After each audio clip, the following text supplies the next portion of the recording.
Hello everyone. मेरे भाई यह दूसरा लेक्चर है इलेक्ट्रिक चार्जेज एंड फील्ड्स का, क्लास 12th फिजिक्स। और आज हम इस वीडियो में चार्ज के बारे में समझेंगे।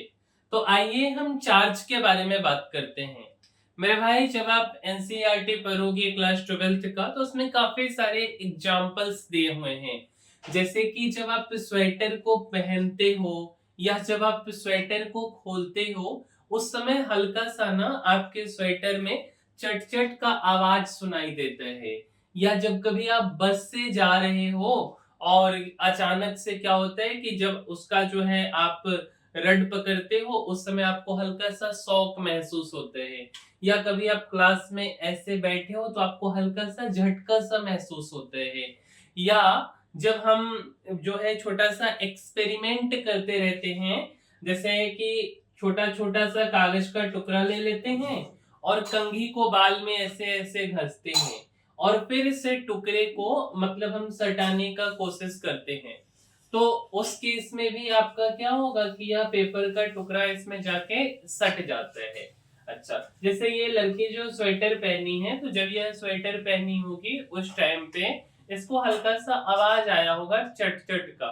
तो डेट मीन्स यह चार्जिंग के कारण ही होता है। या देखो ये जो बालक है ना, ये बालक जब इस बर्तन को टच किया है उस समय इसका बाल खड़ा हो गया है। तो बाल क्यों खड़ा हुआ? क्योंकि यह चार्जिंग का इफेक्ट है। यह सब इफेक्ट्स ऑफ चार्ज है। तो मेरे भाई ठीक है कि यह चार्ज है, बट आखिर चार्ज होता क्या है? हम चार्ज को कैसे डिफाइन करेंगे? तो मेरे भाई सिंपल भाषा में बोला गया कि चार्ज एक फंडामेंटल प्रॉपर्टी ऑफ मैटर है।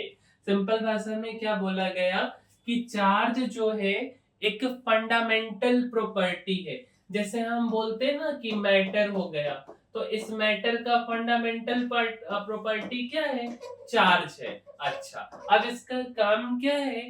तो जो ऑब्जेक्ट को इलेक्ट्रोस्टैटिक फोर्स एक्सपीरियंस कराता है। फिर ध्यान से समझिए, हमने क्या बोला कि जो चार्ज है ना, वह क्या है? तो चार्ज जो है एक फंडामेंटल प्रॉपर्टी है किसी मैटर का, जो कि ऑब्जेक्ट को इलेक्ट्रोस्टैटिक फोर्स एक्सपीरियंस कराता है। ठीक है। अच्छा, इस बात को ऐसे समझो। लेटेस्ट सपोज ना, मैटर भी नहीं समझ आ रहा है तो आप एक ऑब्जेक्ट ले लो। अच्छा, ऑब्जेक्ट के ऊपर यह प्लस लिखा हुआ है ना, तो हम इसको चार्ज बोलेंगे और प्लस का मतलब पॉजिटिव चार्ज। अच्छा, इस ऑब्जेक्ट पे माइनस लिखा है ना, मतलब यह नेगेटिव चार्ज। अच्छा, प्लस और माइनस जो है आपस में क्या होगा? नजदीक आने का कोशिश करेगा, और नजदीक आने को हम अट्रैक्शन बोलते हैं। तो यह क्या हो गया मेरे भाई? तो यह एक इलेक्ट्रोस्टैटिक फोर्स के कारण यह नजदीक आ रहा है। क्या यह बात क्लियर है? अच्छा, अब समझिए थोड़ा सा और हम आगे बढ़ने का कोशिश करते हैं। जैसे मान के चलो ना कि यह जो चार्ज हमने बोला प्लस या हमने बोला माइनस, ऐसा क्यों हुआ? लेटेस्ट सपोज मेरे भाई, सबसे पहली बात कि अगर हमें चार्ज को लिखना है तो हम कैपिटल क्यू या स्मॉल क्यू से दिखाते हैं कि भाई यह चार्ज है। अगर कहीं पे इतना बड़ा सा नहीं लिखें, हम अगर यह कैपिटल क्यू लिख दें या हम स्मॉल क्यू लिख दें, तो हम समझ जाएंगे कि यह चार्ज है। मान लो मेरे भाई कि यह एक बॉडी है। क्या है भैया? तो यह बॉडी है। अच्छा, हम ना बॉडी को ही क्या बोलते हैं पता है आपको? तो हम लोग बॉडी को ही ऑब्जेक्ट भी बोलते हैं। ठीक है। अच्छा, तो यह बॉडी या ऑब्जेक्ट ना न्यूट्रल है। न्यूट्रल का मतलब उसके ऊपर चार्ज नहीं है। अब देखो इस बात को हम ऐसे इंटरप्रेट करते हैं ना कि न्यूट्रल का मतलब चार्ज नहीं है, को हम लोग कभी कभी जीरो बोल देते। बट मेरे भाई एक्चुअल भाषा में न्यूट्रल का क्या मतलब होता है कि उस बॉडी के ऊपर ना या उस ऑब्जेक्ट के ऊपर नंबर ऑफ पॉजिटिव चार्ज और नंबर ऑफ नेगेटिव चार्ज बराबर है, जिसके कारण पॉजिटिव और नेगेटिव वाला ना एक दूसरे के इफेक्ट को कैंसल कर देता है, जिसके कारण हम उस बॉडी को न्यूट्रल बोलते हैं। तो बोलने की भाषा में हम बोल देते हैं न्यूट्रल। न्यूट्रल का मतलब नो चार्ज, बट एक्चुअल में उस पे पॉजिटिव और नेगेटिव दोनों बराबर होता है। अच्छा चलो, तो यह भी न्यूट्रल है और यह भी न्यूट्रल है। अब किसी कारण से हम इस दोनों के ऊपर से ना एक इलेक्ट्रॉन का आदान प्रदान कर देते हैं। जैसे मान लो ये वाला बॉडी है ना, इस बॉडी से एक इलेक्ट्रॉन इधर चला गया किसी भी कारणवश, हम कारण आपको अभी आगे समझाएंगे कि एक बॉडी से दूसरे बॉडी पे चार्ज कैसे ट्रांसफर होता है। 3 मेथड्स हैं उसके, कंडक्शन, इंडक्शन, फ्रिक्शन और रबिंग, है ना। तो हम आपको बताएंगे इसके बारे में। फिलहाल आप समझिए ना कि किसी कारणवश इस ऑब्जेक्ट या बॉडी से चार्ज इधर की तरफ इलेक्ट्रॉन का ट्रांसफर हो गया।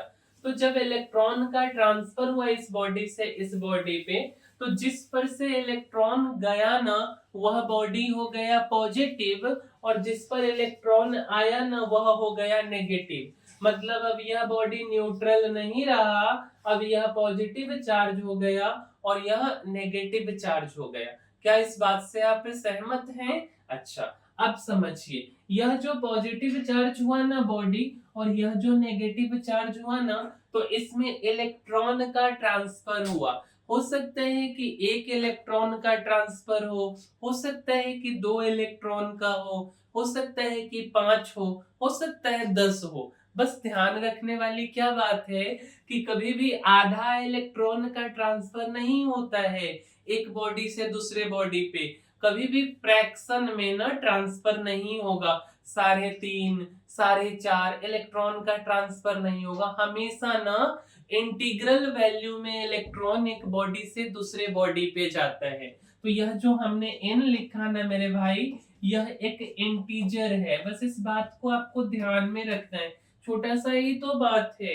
अच्छा, अब देखिए, कैपिटल Q का मतलब क्या होता है कि किसी बॉडी के ऊपर चार्ज है, मतलब चार्ज ऑन अ बॉडी। अब कैपिटल Q जब लिखा ना तो एक फॉर्मूला आता है कि किसी बॉडी के ऊपर कितना चार्ज हो सकता है। तो मेरे भाई बोला जाता है कि किसी बॉडी के ऊपर या तो प्लस चार्ज होगा या तो माइनस चार्ज होगा। मतलब बॉडी आपका पॉजिटिव चार्ज भी हो सकता है और बॉडी आपका नेगेटिव चार्ज भी हो सकता है। इसीलिए जो फॉर्मूला बनाया गया उसके बारे में बोला गया Q बराबर प्लस माइनस NE।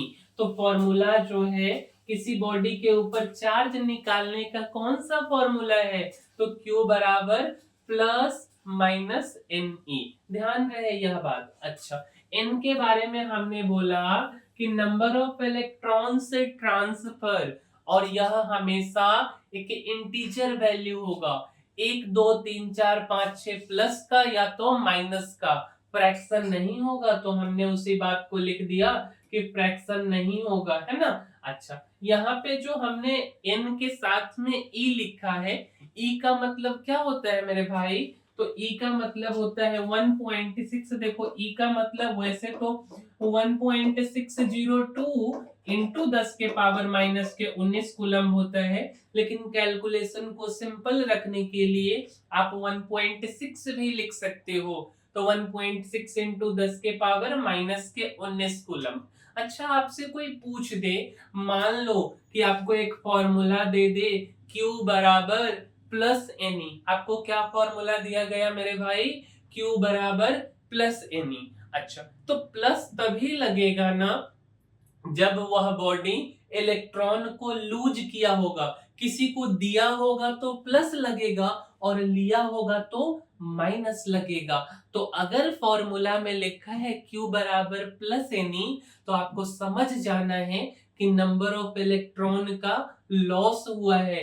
क्या हमने बोला कि अगर कहीं लिखा हुआ है Q बराबर प्लस NE, तो समझ जाना कि इलेक्ट्रॉन का लॉस हुआ है, और Q बराबर माइनस NE लिखा हुआ है तो समझ जाना है कि इलेक्ट्रॉन का गेन हुआ है, इलेक्ट्रॉन लिया गया है। अच्छा, एक बात आता है क्वांटाइजेशन ऑफ चार्ज।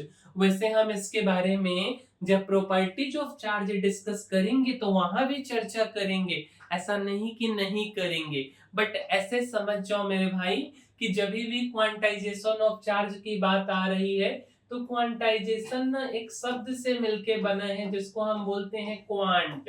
और क्वांट का मतलब मेरे भाई क्या होता है? पैकेट होता है। इस बात को ध्यान में रखना कि क्वांट का मतलब पैकेट होता है।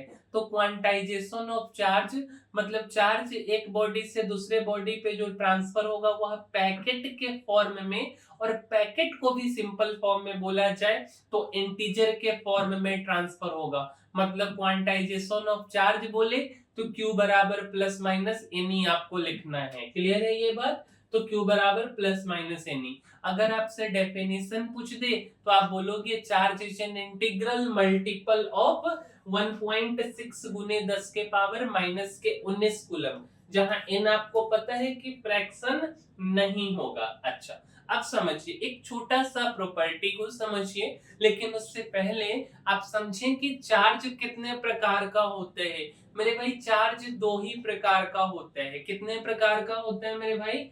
तो चार्ज दो प्रकार का होता है, एक प्लस होता है और एक माइनस होता है। चार्ज कितने प्रकार का होते हैं? दो प्रकार का। प्लस को पॉजिटिव चार्ज बोलते हैं और माइनस को नेगेटिव चार्ज बोलते हैं। क्लियर है? अच्छा, जब भी पॉजिटिव और नेगेटिव की बात होगी तो अट्रैक्शन और रिपल्सन की बात आएगी। तो अगर पॉजिटिव और नेगेटिव लिखा हुआ है तो जब पॉजिटिव और नेगेटिव चार्ज नजदीक रहेंगे तो अट्रैक्ट करेंगे। अट्रैक्ट अगर नहीं समझ आ रहा है तो सिंपल में ध्यान रख लो कि यह पॉजिटिव और नेगेटिव की बात आएगा तो दोनों आपस में प्यार करेगा। अच्छा, अगर हम दो पॉजिटिव को नजदीक में रख दें या दो नेगेटिव को रख दें तब यहाँ पर रिपल्सन हो जाएगा। और रिपल्सन अगर ना ध्यान में रहे तो नफरत लिख दो। रिपेल का मतलब या रिपल्सन का मतलब क्या होता है मेरे भाई? तो दो समान चार्ज अगर एक साथ आ जाए तो रिपल्सन करेगा। यह प्रॉपर्टी है कि like charge repel each other and unlike charge attract each other. Clear है? तो दो चीजें आपस में सेम नेचर की आ जाए, पॉजिटिव पॉजिटिव या नेगेटिव नेगेटिव, तो दोनों दूर भागने का कोशिश करेगा। और दूर भागने का मतलब नफरत करेगा, रिपल्सन करेगा। यह इसका एक प्रॉपर्टी है। क्या यह बात क्लियर है? थोड़ा सा यूनिट्स और फॉर्मूला के बारे में बात करते हैं। तो अगर हम चार्ज की ऐसा यूनिट बोले तो कूलम्ब, और इसको हम कैपिटल C से लिखते हैं। अब आपके मन में एक सवाल आएगा कि एक कूलम्ब कितने के बराबर होते हैं? तो मेरे भाई एक कूलम्ब को जब कैलकुलेट किया गया तो 6.25 गुने 10 के पावर 18 इलेक्ट्रॉन्स निकल के आया। तो एक कूलम्ब बराबर 6.25 गुने 10 के पावर 18 इलेक्ट्रॉन्स। क्यू का फॉर्मूला तो आपको हमने बताया कि एनी। अच्छा, क्यू जहां पे total charge, n number of electrons, और एक इलेक्ट्रॉन भी आपको पता है 1.6 गुने 10 के पावर माइनस के 19 कूलम्ब। अच्छा, अब देखो ये वाली जो बातें हम बता रहे हैं ना कि किसी भी हम बॉडी को कितने तरीके से चार्ज कर सकते हैं, इसको एनसीईआरटी ने हटा दिया है। बट फिर भी समझ जाइए हल्का सा कि किसी बॉडी को एक तो हम चार्ज कर सकते हैं फ्रिक्शन या रबिंग की मेथड से। मतलब कि हम बोले कि दो ऑब्जेक्ट या दो बॉडी को आपस में घस दे। जैसे ये जो लड़की है ये बैलून को घस रही है तो इसका जो बाल है ये चार्ज हो गया पॉजिटिव और बैलून हो गया नेगेटिव चार्ज।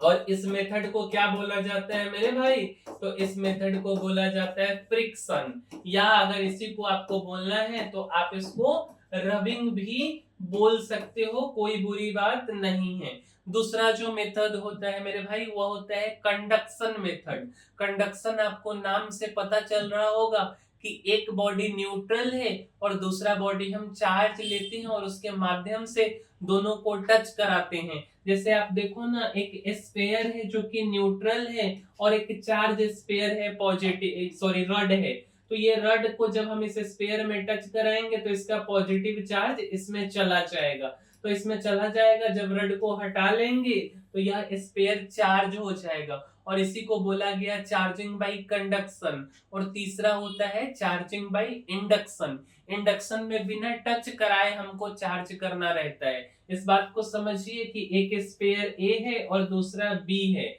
अब हम क्या करते हैं ना, एक रड लाते हैं और वह नेगेटिव चार्ज रड है, टच नहीं कराते, दोनों अलग अलग है। तो जब नेगेटिव चार्ज रड इसके नजदीक लाएंगे ना, तो इसका जो नेगेटिव वाला होगा वह पीछे चला जाएगा और पॉजिटिव वाला इधर आ जाएगा। अब हम इस रड को हटाने से पहले इसको इधर की तरफ कर ले, तो ये जो नेगेटिव यहाँ पे आया है ना, अब क्या हो जाएगा, यहाँ पे फिर पॉजिटिव आ जाएगा और इधर नेगेटिव चला जाएगा। इसके कारण बेसिकली आप देखो इस साइड पॉजिटिव और इस साइड नेगेटिव, तो एक पॉजिटिव चार्ज हो गया और एक नेगेटिव चार्ज हो गया। बट यह एग्जाम पॉइंट ऑफ व्यू से इतना महत्वपूर्ण नहीं है। अब आपने चार्ज तो पढ़ लिया, तो थोड़ा सा क्वेश्चन भी कर लेते ना। एक क्वेश्चन है कि किसी बॉडी के ऊपर क्या चार्ज 7.2 इंटू 10 के पावर माइनस 19 कूलम्ब हो सकता है। आपको बताना है ट्रू या फॉल्स। तो आपने फॉर्मूला पढ़ा ना, Q बराबर प्लस माइनस एन, लगा दीजिए ये फॉर्मूला। आंसर तो फॉल्स होगा, बट आप एक बार कैलकुलेट कर लीजिए। हमने यहाँ कैलकुलेशन का तरीका बताया। चार्ज हमने दिया है 7.2 गुने 10 के पावर माइनस 19 कूलम्ब, और एन ई का वैल्यू आपको इतना पता है। कूलम्ब और कूलम्ब को हटा दीजिए, तो n बराबर क्या बच गया, तो 7.2 गुने 10 के पावर 19 डिवाइडेड बाई 1.6 गुने 10 के पावर 19। ये पावर वाला कैंसिल हो गया, तो यहाँ पे बच गया 72/16, क्योंकि ये डेसिमल और ये डेसिमल उड़ जाएगा। ठीक है, 72/16 को आप कितना भी कुछ करोगे तो यह एक फ्रैक्शन आएगा, और फ्रैक्शन आएगा मतलब कि आपका यह फॉल्स स्टेटमेंट है कि किसी बॉडी के ऊपर चार्ज जो है 7.2 गुने 10 के पावर माइनस 19 कूलम्ब नहीं हो सकता है। तो यह एमसीक्यू टाइप क्वेश्चन में आता है। अच्छा, तो दूसरा क्वेश्चन कि किसी बॉडी के ऊपर चार्ज क्या 7.2 कूलम्ब हो सकता है। अब आपको यह सोचना है, सेम फॉर्मूला। कौन सा फॉर्मूला, तो Q बराबर प्लस माइनस एन ई। अब यहाँ पे पॉजिटिव चार्ज है तो Q के जगह पे 7.2 रख लीजिएगा, N के जगह पे N, और यहाँ पे 1.6 गुने 10 के पावर माइनस के 19 रख लीजिएगा।